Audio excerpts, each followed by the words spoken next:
عليكم ومرحبا بكم معايا من جديد. معكم ليلى. كنتمنى ان شاء الله هذا الفيديو يلقاكم وانتم بكل خير وعافيه. اليوم ان شاء الله غادي نحضروا مع بعض لي فينونسي بالبيستاش او الفستق، كيجيو من ألذ واروع ما يكون، مكونات بساط وطريقه جد سهله، وكيجيو ناجحين مليون بالمئه. فكنتمنى لك انتم اول مره كتشاهدوا هذا الفيديو كتزوروا القناه، تنقول لكم مرحبا بكم. اشتركوا بالقناه بالضغط على زر الاشتراك الاحمر اسفل الفيديو، كذلك بتفعيل الجرس تكون جنب كلمه الاشتراك باش دائما توصلوا بجديد الفيديوهات. بسم الله على بركه الله. نبدا بالمقادير والطريقه. فرجه ممتعه وشاهدوا معي الفيديو للاخير. اذا المكونات اللي غادي نحتاجو في هذا لي فينونسي، فعندي هنايا 100 غرام ديال بودره اللوز، اولا انا اختاريت انني نخلط ما بين بودره اللوز وما بين بودره البيستاش اولا الفستق، لانه كان متوفر عندي. الا ما كانش كيتوفر عندكم فممكن تستعملوا فقط بودره اللوز. عندي كذلك 100 غرام ديال الزبده نوازيت. بالنسبه للزبده نوازيت حضرتها معكم من قبل في القناه، غادي تلقاو الرابط ديالها في خانه الوصف. عندي كذلك 100 غرام ديال ابيض البيض، 70 غرام ديال السكر كلاصي، 2 معالق كبار ديال الدقيق الابيض الخاص بالحلويات. عندي كذلك الباط ديال البيستاش، يعني ماشي نكهه البيستاش، هذه عجينه البيستاش، كاين فرق ما بينها وما بين نكهه البيستاش. هانتوما كيف كتشوفوا. وغنزيد معها حتى شويه ديال النكهه باش كتعطيني هذيك الخضوريه، مي غنستعمل اكثريه الباط بيستاش لانه كتكون هذه العجينه ديال البيستاش خالصه 100%. وغنستعمل كذلك معلقه صغيره ديال التريمولين، هذا هو التريمولين كيف كيتباع عند اصحاب المحلات ديال الحلويات. الدور ديال هاد التريمولين فكيخلي لنا لي فينونسي ديالنا ما كينشفوش، يعني كيبقى فيهم هذاك يعني التعليكه ديالهم ما كتزولش منهم مع المده، يعني في الوقت اللي غادي نستهلكوا فيهم هاد الفينونسي فكيبقاو محتفظين على داك التكستور ديالهم. هادو هما المكونات وندوزو للطريقه. اذا في اناء غادي نغربل النواشف،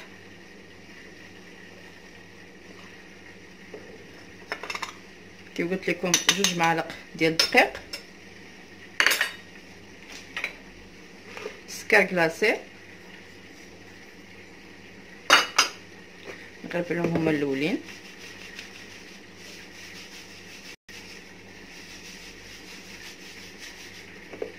كذلك البودره تاع اللوز والبيستاش. هادو بامكانكم تغربلوهم، بامكانكم بلاش.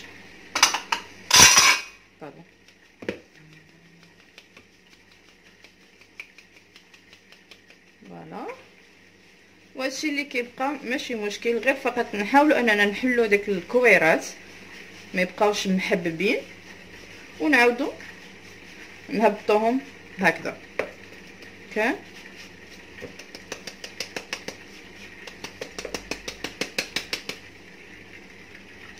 ثم غنضيف النكهه او العجينه تاع الفستق، تقريبا واحد المعلقه صغيره، وكذلك النكهه ديال البيستاش. هانتوما كيف كتشوفوا الفرق ما بين هذه وهذه، كاين فرق كبير لانه هذه خالصه من البيستاش وهذا تكون غير النكهه ديالو.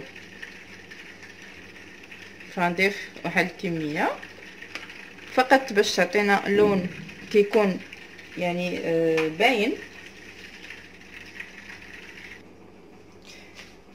كذلك غنزيد التريمولين، عندي غنزيد تقريبا واحد المعلقه. الا ما كانش كنتوفروا على التريمولين ماشي ولا بد، نقدروا اننا ما نديروش. انا قلت لكم الدور ديالو شنو كيدير. فنخلط هاد المكونات مع بعض. فوالا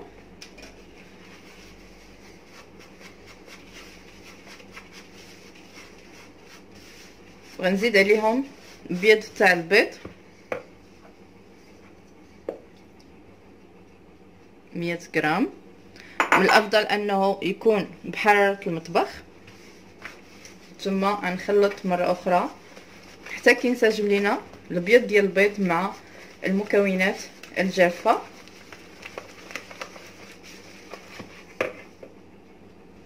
حتى كنتحصلوا على خليط بهذا الشكل هذا. وعاد في الاخير غادي نضيفوا الزبده اللي من طبيعه الحال خليناها حتى بردات تماما، ونعاودوا نخلطوا غير بشويه حتى كتنسجم لينا الزبده مع الخليط على هذا الشكل.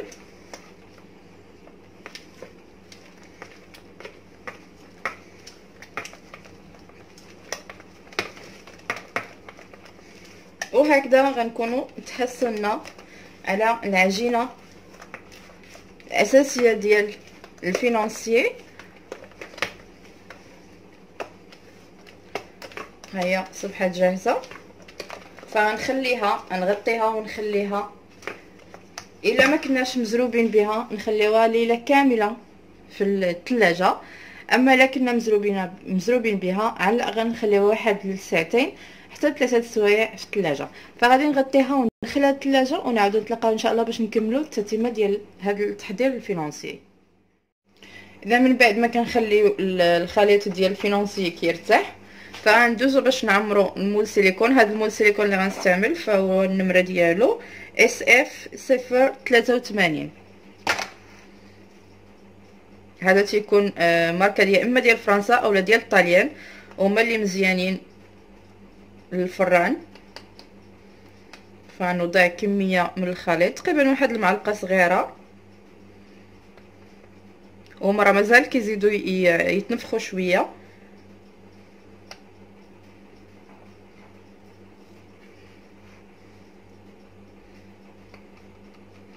وغندخلهم الفران على عافيه مهيله، ما تيبغيش العافيه تكون مجهده بحال غادي نطيبوا الكيك. وبالنسبه للتوقيت فما كياخذوش وقت كتير، يعني تقريبا واحد 15 دقيقه وكيكونوا واجدين.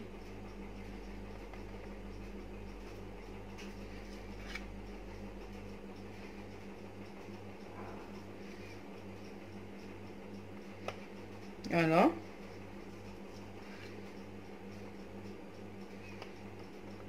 وهذا الخليط ملي كنديروه في الثلاجه راه كيقصح، ما تيبقاش جاري بحال المره الاولى ملي خلطناه.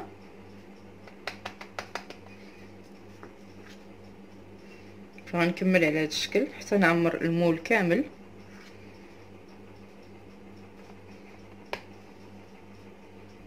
اذا من بعد ما كنتهي من التعمير ديال المول فمن الاحسن اننا نخبطوه واحد شويه مع طاوله العمل بحال هذا الشكل، باش جميع الفراغات اللي تيكونوا في الاسفل كيتعمروا مزيان وما كيجيناش الفينانسي جهه خاويه وجهه عامره.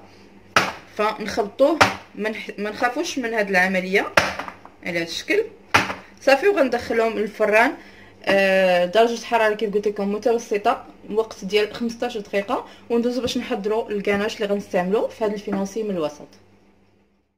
اذا بالنسبه للكاناش اللي غنستعملوا في الفينانسي ديال البيستاش فعندي هنايا 50 غرام ديال الشوكولا ابيض من نوعيه جيده اللي هي شوكولا غيش، كتكون على هذا الشكل.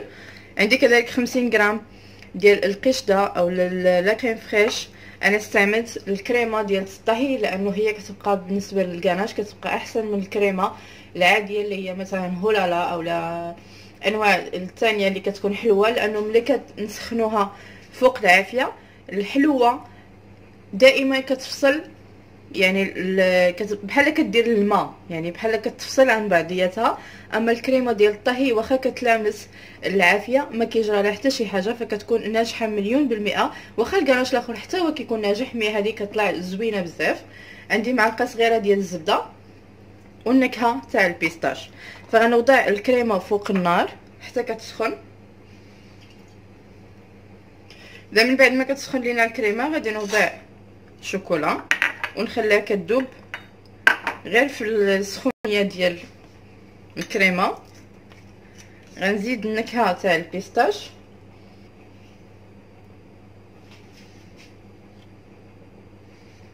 ونحاول انني نحرك حتى كتذوب لينا هذاك الشوكولا مع الكريمه وكتنسجم لينا النكهه معاهم على هذا الشكل. صافي ثم في الاخير غنضيف هذيك المعلقه تاع الزبده ونخليها كتذوب على هذا الشكل هذا. وهكذا غيكون الكاناش ديالنا الخليط ديالو واجد. ثم نخليوه على جنب يا اما في الثلاجه اولا غير فقط في حراره المطبخ حتى كيجمد لينا كيبرد تماما عاد غادي نقدروا نخدموا به. من بعد ما كنخرجوا لي فينونسي ديالنا من الفران فغادي نعمروهم بهذاك الكاناج اللي حضرنا. كنعمرو غير الوسط على هذا الشكل بحال هكذا، غير واحد الكميه بسيطه.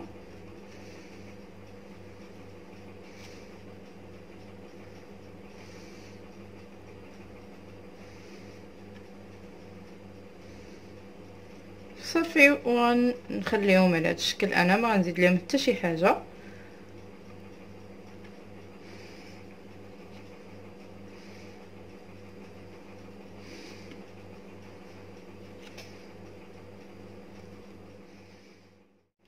اذا هذا هو الشكل النهائي ديال الفينونسي البيستاش اللي حضرنا اليوم مع بعض. كيجيو على هذا الشكل، كيجيو من ألذ واروع ما يكون، فعلا كيستحقوا التجربه.